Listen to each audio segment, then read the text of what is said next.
আমের এই সমস্ত স্বপ্নীল রাজ্যে যদি হারিয়ে যেতে পারতাম। প্রচুর পরিমাণে আম রয়েছে, গাছের মগডাল পর্যন্ত।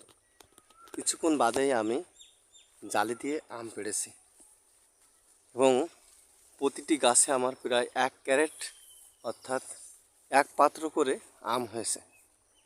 আমের এই সমস্ত পাড়ার তরিকা বা সিস্টেম যেটাই বলেন সেটা হচ্ছে জালি।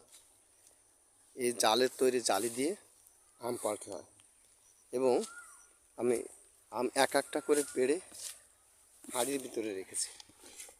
দেখুন আমের কালারগুলো সত্যিই খুবই চমৎকার এবং লোভনীয়। আল্লাহ তাআলা হিমসাগর আমের এরকম রং দান করেছেন।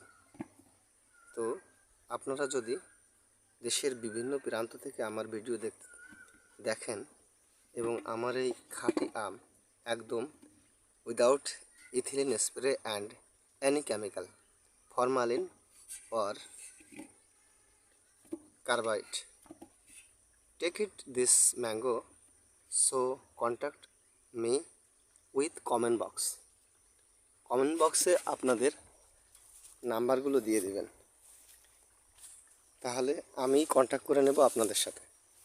আমার কাছে মজুদ আছে হিমসাগর, ন্যাংড়া এবং আম্রপালি।